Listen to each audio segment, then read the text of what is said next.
अस्सलाम वालेकुम। जी बच्चे, मैं हूं जुबैर इकबाल। आज हम अपना लेक्चर शुरू करते हैं अल्लाह। नॉर्मलाइजेशन क्या चीज़ है और उसकी क्या कंडीशंस हैं, क्या पर्पस है, हम क्यों इस्तेमाल करते हैं नॉर्मलाइजेशन को, उसके बारे में हम आज देखते हैं। नॉर्मलाइजेशन क्या चीज़ है जी? नॉर्मलाइजेशन को हम कहेंगे जी normalisation process of producing simpler reliable database structure. आपके डेटाबेस को आसान बनाना और रिलायबल बनाना। ठीक है जी, आसान और रिलायबल। हमने लास्ट लेक्चर्स में डेटाबेस अनोमलीज के बारे में पढ़ा था, बेज़ाब्तगियाँ प्रॉब्लम्स पढ़े थे हमने।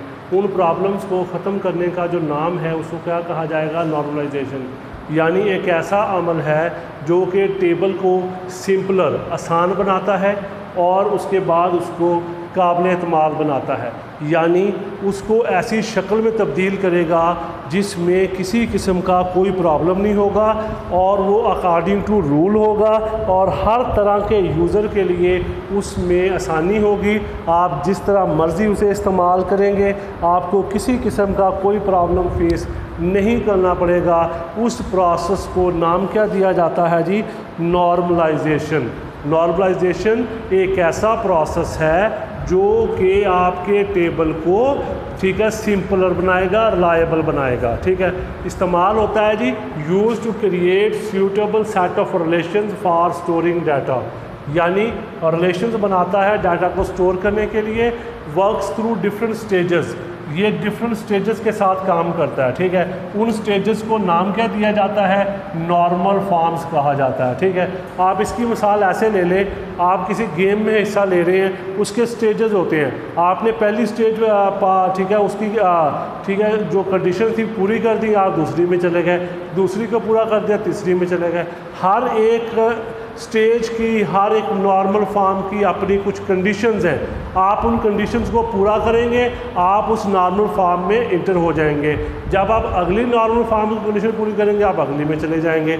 मसलन उसने यहाँ पे नॉर्मल फॉर्म बताई है, फर्स्ट एनएफ, सेकंड, थर्ड। इसके अलावा इसमें होता है बेटा BCNF होती है और इसके अलावा फोर्थ एंड फिफ्थ होती है। ठीक है, लेकिन हम ठीक है अभी नहीं, नेक्स्ट। तो शुरू कहाँ से होता है? अननॉर्मलाइज रिलेशन, यानी स्टार्ट में जो टेबल होगा वो किस तरह का होगा? अननॉर्मलाइज होगा, यानी उसमें आपको बहुत सारे प्रॉब्लम फेस करने पड़ेंगे, उसमें अनोमलीज होंगी। मतलब उसमें जब इंसर्ट करेंगे तब भी आपको प्रॉब्लम का सामना करना पड़ेगा, जब आप डिलीट करोगे तब भी प्रॉब्लम फेस करना पड़ेगा, जब आप अपडेट करोगे तब भी आपको प्रॉब्लम फेस करना पड़ेगा। इस चीज़ से बचने के लिए फिर उसने आपको क्या बताया? नॉर्मलाइजेशन बताई। नॉर्मलाइजेशन की अपनी कुछ कंडीशंस हैं, उन कंडीशंस को आप पूरा करते जाएंगे, आपका टेबल जो है वो सिंपलर और रिलायबल होता जाएगा। मसलन जी उसने यहाँ पे बताया जी अननॉर्मलाइज से स्टार्ट किया, रिमूव रिपीटिंग ग्रुप्स। जो चीज़ रिपीट हो रही है, ये रिपीट किसे कहता है? एक सेल के अंदर 2 या 3 रिकॉर्ड लिखे हों, उसे रिपीट का, इसको हमने ख़त्म कर दिया। आपका टेबल किस में चला जाएगा? फर्स्ट नॉर्मल फॉर्म में चला जाएगा। फिर आपने जी पार्शियल डिपेंडेंसी ख़त्म कर दी, आपका टेबल किस में चला जाएगा? सेकंड में। फिर आपने ट्रांसिटिव डिपेंडेंसी ख़त्म कर दी, आपका टेबल किस में चला जाएगा? थर्ड में चला जाएगा। यानी हर नॉर्मल फॉर्म की अपनी कुछ कंडीशंस हैं, जब आप उन कंडीशंस को पूरा करते हैं आप उस नॉर्मल फॉर्म में इंटर हो जाते हैं। ठीक है जी, वो नॉर्मल फॉर्म फिर आगे सो ऑन चलती जाएगी।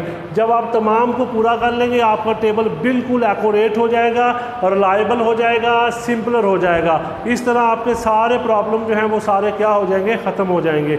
ये अमल सारा क्या कहलाता है? नॉर्मलाइजेशन है। ठीक है, मसलन वो कहता है जी each normal form have certain condition.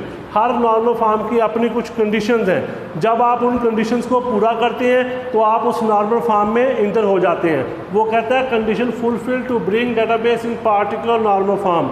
जो किसी भी ख़ास नॉर्मल फॉर्म में आने के लिए आपको उसकी कंडीशंस को पूरा करना होगा। ठीक है, ये स्टार्ट होता है जी अननॉर्मलाइज से।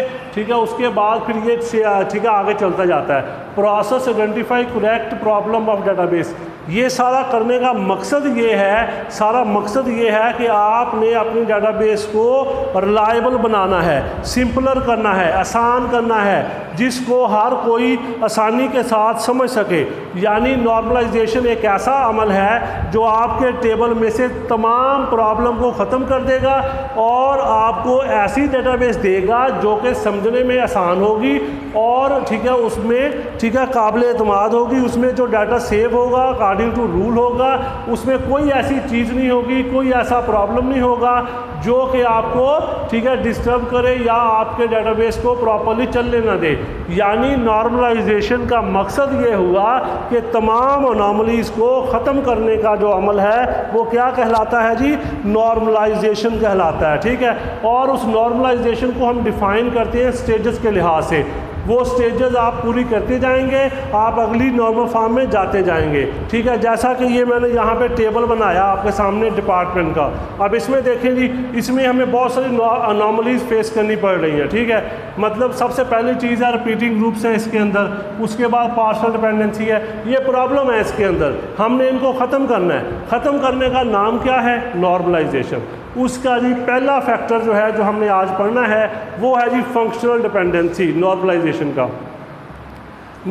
फंक्शनल डिपेंडेंसी से क्या मुराद है जी, एक चीज़ के मालूम होने से दूसरी चीज़ मालूम हो जाए, हम उसे क्या नाम देंगे, फंक्शनल डिपेंडेंसी कहेंगे। आपके पास ठीक है ये क्या होता है, ये रिलेशनशिप होता है। ठीक है, किसके दरमियान, टू एट्रीब्यूट्स के दरमियान, यानी दो एट्रीब्यूट्स के दरमियान जो रिलेशनशिप होगा, ठीक है, हम उसे फंक्शनल डिपेंडेंसी कहेंगे। मसलन एक स्टूडेंट है, आपने उसका ईमेल मालूम करना है, आपके पास क्या होना चाहिए, उसका नाम नहीं, नाम से ईमेल नहीं मालूम हो सकता, सेम नाम हो सकता है, रोल नंबर या रजिस्ट्रेशन नंबर, इससे आप उसका ईमेल मालूम कर सकते हैं। ठीक है, यानी मतलब क्या हुआ कि जो ईमेल है वो फंक्शनल डिपेंडेंट है किसके ऊपर, रोल नंबर या रजिस्ट्रेशन के ऊपर।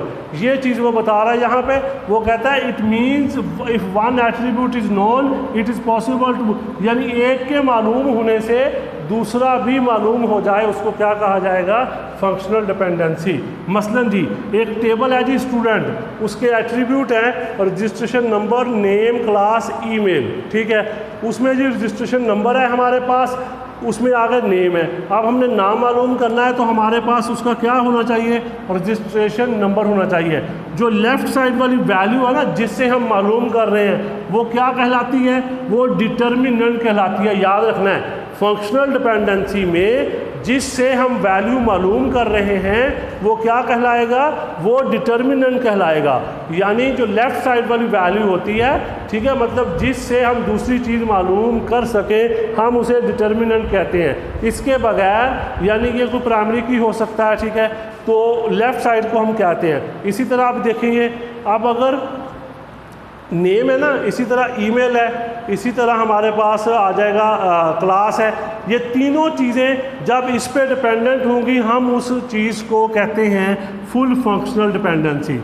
जब तमाम एट्रीब्यूट ठीक है प्राइमरी की पे डिपेंडेंट होंगे तो उसको क्या कहा जाएगा, फुल फंक्शनल डिपेंडेंसी कहा जाएगा। इसको आपने कैसे लिखना है, ये रजिस्टर नंबर है, ये एरो का निशान है।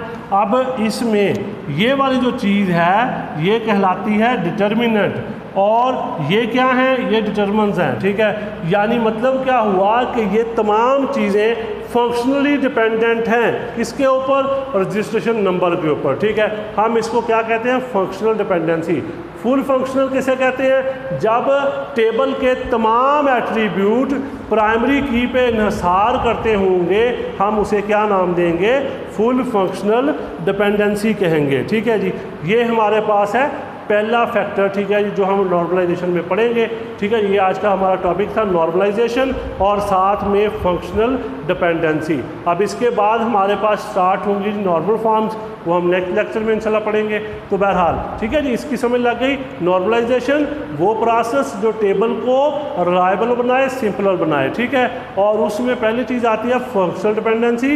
एक चीज़ के मालूम होने से दूसरी चीज़ मालूम हो जाए हम उसे फंक्शनल डिपेंडेंसी कहते हैं। उसमें फुल फंक्शनल होगा जब एक टेबल के तमाम एट्रीब्यूट प्राइमरी की पे मुकम्मल तौर पे इन्हिसार कर रहे हों हम उसे क्या कहते हैं, फुल फंक्शनल डिपेंडेंसी कहते हैं। ठीक है जी, अपना ख्याल रखिएगा। तो इसको अच्छे से देख लें। अल्लाह हाफ़िज़।